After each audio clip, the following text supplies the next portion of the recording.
Bismillahirrahmanirrahim. Dear students, Assalamu alaikum. I'm Wasim Beg from DPSC again here. हम first year ICS computer science book जो सी वो हमने start की हुई है। चैप्टर नंबर 1 में 6 लेक्चर्स से जो हम अल्लाह का शुक्र है कंप्लीट कर चुके हैं। अब हम चैप्टर नंबर 2 स्टार्ट करेंगे।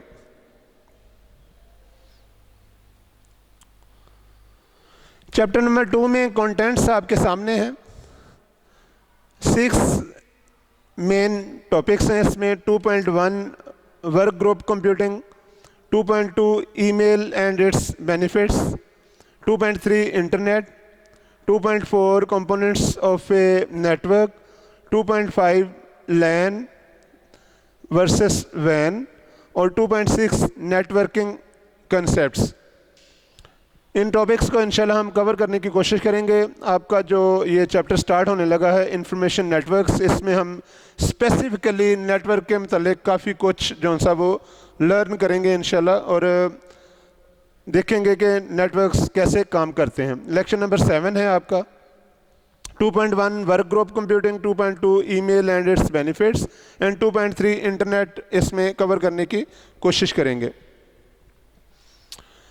इंफॉर्मेशन नेटवर्क्स हैं क्या, थोड़ा सा इनको अंडरस्टैंड करने की कोशिश करते हैं। Actually information networks convergence of computing and telecommunications हैं, यानी दो डिफरेंट शोबे, कंप्यूटिंग का शोबा और टेलीकम्युनिकेशन, जब ये मर्ज होते हैं तो इंफॉर्मेशन नेटवर्क्स बन जाते हैं। और फर्दर फिर उसमें local area networks, metropolitan area networks और वाइड एरिया नेटवर्क या फिर इंटरनेट, ये उसकी इम्प्लीमेंटेशंस में हम डिस्कस करेंगे। तो यहाँ पे थोड़ा सा देखते चलें। कंप्यूटिंग इटसेल्फ हमने डिफ़ाइन कर लिया। Computer is a machine, computer is an electronic machine which works under the given instructions. और फिर हमने हार्डवेयर और सॉफ्टवेयर को स्टडी किया यूनिट नंबर 1 में। अब जो टेली कम्युनिकेशन का शोबा है ये क्या है? टेली, TELE, दूर, जैसे टेलीविज़न, टेलीफोन, टेली कम्युनिकेशन, दूर रब्ता करना, डेटा भेजना, डेटा रिसीव करना, दूर से डेटा रिसीव करना, दूर डेटा भेजना, टेली कम्युनिकेशन। और जब कंप्यूटिंग और टेली कम्युनिकेशन दोनों आपस में मर्ज होंगे, इनको हम इकट्ठा यूज़ करेंगे, दोनों के फीचर्स को हम कंबाइन करेंगे, तो हमारे पास इंफॉर्मेशन नेटवर्क्स जो से वो आ जाएंगे। नीड ऑफ इंफॉर्मेशन नेटवर्क्स, ज़रूरत क्या है? थोड़ी देर के लिए हम समझने की कोशिश करते हैं कि इंफॉर्मेशन नेटवर्क्स की ज़रूरत क्या है। देखें, अगर आप 10,000 साल पीछे चले जाएं, ट्राइब्स में लोग रह रहे हैं, रिवर्स के किनारे और माउंटेनिंग एरिया में लोग केव्स में रह रहे हैं। सोशल सिस्टम ऐसा एग्जिस्ट नहीं करता, हर कबीला अपनी हद तक इल्म जानता है और उस इल्म का किसी और को इल्म नहीं है। यानी आप यूँ कह सकते हैं कि लिमिटेड नॉलेज था ह्यूमैनिटी के पास, और उसकी रीज़न ये थी कि वो नॉलेज शेयर नहीं किया गया था। जब नॉलेज शेयर नहीं होगा तो वो बढ़ेगा नहीं। ये चीज़ ज़हन में रखें कि ह्यूमन इंटेलिजेंस हो या इल्म हो, जब तक आप इसको यूज़ ना करें ये बढ़ता नहीं है। इंटेलिजेंस भी नहीं बढ़ती और इल्म भी नहीं बढ़ता। अब आज के दौर में अगर आप देखें, इंफॉर्मेशन ही सब कुछ है। फॉर एग्ज़ाम्पल, अगर आप एक बिज़नेसमैन हैं, आपके लिए आपके पास इंफॉर्मेशन का होना बहुत ज़रूरी है। जो प्रोडक्ट आप बना रहे हैं आपको पता होना चाहिए वो कैसे बनती है। आपके कंपटीशन में कौन कौन से लोग हैं, कौन कौन से और अदारे हैं जो आपसे अच्छी प्रोडक्ट्स बना रहे हैं, कौन कौन सी कंपनीज़ हैं जो आपके कंपटीशन में हैं, उनके रेट्स क्या हैं, उनके पास एम्प्लॉइज़ कैसे हैं, उन एम्प्लॉइज़ की वर्थ कैसी है, उनकी ट्रेनिंग कैसी है, उनके पास क्या सहूलियात हैं, उनके डिफरेंट जो सैलरी पैकेजेस हैं वो क्या हैं। ये सारी इन्फॉर्मेशन आपके पास होनी चाहिए। कम्युनिकेशन नेटवर्क आपका स्ट्रॉन्ग होना चाहिए। अमेरिका में जो लोग रिसर्च कर रहे हैं वो, अगर हम पाकिस्तान में उसको शेयर नहीं करेंगे तो हम तो पीछे रह जाएंगे। पहले ऑलरेडी हम बहुत पीछे हैं, और इसकी रीज़न ये है कि हमने अपने इल्म को शेयर नहीं किया। इल्म को हमने शेयर करना है, इंफॉर्मेशन को हमने शेयर करना है, ताकि ज़्यादा से ज़्यादा लोग जो से वो इस दायराकार में ऐड हो जाएं। और अब आप देखें यहाँ पे हम अगर इस डेफिनेशन को देखें, as international business information is becoming a prime commodity, so information based networks are being frequently developed to help small and medium enterprises communicate about business needs, expand their market share, their resources, knowledge and experience। जैसे मैं एक example दे रहा हूँ, इस वक्त ये corona का दौर है, 2020 का जो मिड आने वाला है, और अभी तक हम कोरोना के लिए कोई वैक्सीन नहीं बना सके। स्टिल पूरी दुनिया में जहाँ जहाँ पे रिसर्च लेबोरेटरीज़ काम कर रही हैं, वो सारी की सारी इंफॉर्मेशन को अगर वो शेयर करना शुरू कर दें अक्रॉस द ग्लोब, तो होगा क्या कि सारे डॉक्टर, सारे लोग मिल के वो एक वैक्सीन जो सी वो बना सकेंगे कोरोना के ख़िलाफ़। तो ये तो ज़रूरत हो गई कि इंफॉर्मेशन नेटवर्क की ज़रूरत क्यों है, ताकि हम इल्म को आगे लेके जा सकें। अब यहाँ पे एक टर्म हम पढ़ेंगे, स्टडी करेंगे, work group computing. Work group, काम करने वाले लोगों का ग्रुप, काम करने वाले लोगों का ग्रुप। जैसे आपके पास घर पर एक पर्सनल कंप्यूटर है, या आपके पास लैपटॉप है, आपके भाई के पास भी लैपटॉप है, आपकी कज़न के पास भी लैपटॉप है, आपके नेबर में भी एक पीसी पड़ा है। तो घर में जो 5-7 लोग हैं जिनके पास लैपटॉप्स हैं, वो अपने डेटा को शेयर कर लेते हैं एक दूसरे के साथ। अभी देखें, घर से बाहर नहीं गया डेटा, घर की हद तक है।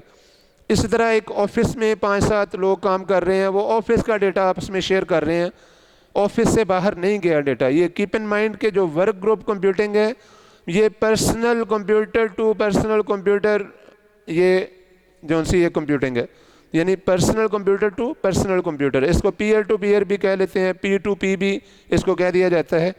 पी टू पी वैसे पॉइंट टू पॉइंट के लिए भी इस्तेमाल होता है, लेकिन वर्क ग्रुप के लिए हम पीयर टू पीयर भी यूज़ कर लेते हैं। तो वर्क ग्रुप कंप्यूटर में क्या होता है कि हर स्टैंड अलोन कंप्यूटर, यानी आपका अपना लैपटॉप, आपके भाई का अपना लैपटॉप, आपकी सिस्टर का अपना लैपटॉप, आप तीनों लैपटॉप्स को किसी एक डिवाइस की मदद से कनेक्ट कर देते हैं, और जो डेटा आप चाहते हैं वो आपका भाई देख सकता है, जो आपका भाई चाहेगा उसका डेटा आप देख सकेंगे। यानी विद परमिशन आप अपना डेटा जो सा वो शेयर कर सकते हैं। डायग्राम में अगर आप इसको देखने की कोशिश करें, देखें ये यहाँ पे एक डिवाइस है, बैक पे RJ45, ये कनेक्टर की एक टाइप है RJ45, और ये डिवाइस का नाम है हब, HUB हब, इसे स्विच भी कहते हैं। घर में आप इसको लेके आ सकते हैं, 500, 700, 1000, 2000 का ये आपको पॉइंट टू पॉइंट, इन नंबरों के हिसाब से जितनी पीछे इसके, जितने ज़्यादा पीछे इसके कनेक्शन होंगे उतनी उसकी कॉस्ट बढ़ती जाएगी। तो इसके साथ आप PC1 आपने अपना अटैच कर दिया, PC2 भाई का अटैच कर दिया, सिस्टर का अटैच कर दिया, आपके पापा का लैपटॉप इसके साथ कनेक्ट हो गया। अब इस सूरत में ये चारों कंप्यूटर, लैपटॉप और PC, ये आपस में डेटा शेयर कर सकते हैं, और इसको हम कहेंगे पीयर टू पीयर नेटवर्क या वर्क ग्रुप कंप्यूटिंग। तो वर्क ग्रुप कंप्यूटिंग में जहन में रखें कि कोई कंप्यूटर पावरफुल नहीं होता, कोई कंप्यूटर लेस पावरफुल नहीं होता, सभी कंप्यूटर्स का अपना रोल है। जो डेटा शेयर करना चाहे वो कनेक्ट रहे, जो डेटा शेयर नहीं करना चाहता वो डिस्कनेक्ट हो जाए, दैट्स ऑल। और इसके अगेंस्ट जो सेकंड टर्म होगी वो होगी फिर client server environment. Client server environment, उसमें सर्वर एक पावरफुल कंप्यूटर होता है, क्लाइंट एक लेस पावरफुल कंप्यूटर होता है। जैसे मैं अगर आपको एक एग्जांपल देना चाहूँ, अगर आप अपने घर वाले लैपटॉप पे YouTube ओपन करते हैं, YouTube एक्चुअली जो आपको वीडियो दिखा रही है उसका सर्वर आपको सर्व कर रहा है, तो एक्चुअली आप उस सर्वर के क्लाइंट बन जाते हैं और सर्वर से डेटा ले रहे हैं। तो जिस कंप्यूटर से हम डेटा ले रहे होते हैं वो हमारा सर्वर होता है, और जो डेटा जिसको दे रहे होते हैं वो क्लाइंट होगा। यानी जो आमतौर से सर्वर, क्योंकि उसने बहुत से क्लाइंट्स को सर्व करना होता है, इसलिए उसका पावरफुल होना ज़रूरी है।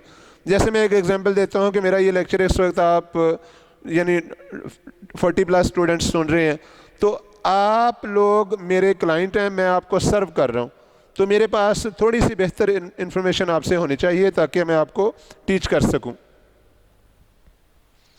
ईमेल एंड इट्स बेनिफिट्स, अब ये हमारा टॉपिक है, ईमेल, इलेक्ट्रॉनिक मेल, यानी एक डाक का निज़ाम है, डाकिया घर घर आकर एक एनवेलप जो सा वो दे के जा रहा है, वो डाक आपके घर पहुंचा रहा है, आप वो ओपन करते हैं, उसमें कुछ लिखा हुआ है 1-2 पेजेस कि फ़लाँ जगह शादी है आपके किसी रिश्तेदार की, उसने आपको फ़लाँ डेट को बुलाया।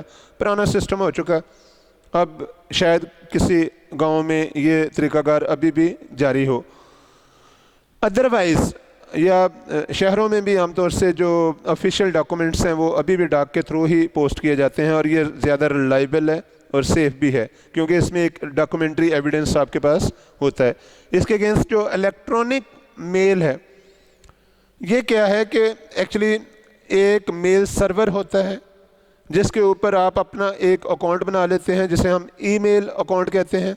उस ईमेल अकाउंट की मदद से आप अपने किसी फ्रेंड को जिसका ईमेल अकाउंट हो, आप उसको एक फ़ाइल, एक डॉक्यूमेंट, डेटा या कोई भी इस तरह की टेक्स्ट फाइल, ऑडियो फाइल, वो आप अटैच करके उसको सेंड कर देते हैं और वो उसको रिसीव कर लेता है। तो इलेक्ट्रॉनिक मेल जो सा है इसके बेनिफिट्स बहुत ज़्यादा हैं। बेनिफिट्स में फॉर एग्ज़ाम्पल नंबर 1 तो इसकी स्पीड है, हम आगे जाके इसको स्टडी भी करेंगे, इसके बेनिफिट्स को देखेंगे। इसके अलावा विद इन सेकंड्स ये डॉक्यूमेंट चली जाती है, बहुत ज़्यादा पेपर का इस्तेमाल नहीं होता जैसे आप देखें। फिर एक और बेनिफिट इसका ये है कि जो रिसीवर है यानी रेसिपिएंट है जिसने डेटा रिसीव करना है, जिसको आपने ईमेल की है, उसका ऑनलाइन होना ज़रूरी नहीं है। जैसे अगर आप अपने फ्रेंड को कॉल करते हैं तो आपके फ्रेंड का मोबाइल फ़ोन के पास होना ज़रूरी है ताकि वो आपकी कॉल पिक कर सके, आपकी कॉल रिसीव कर सके।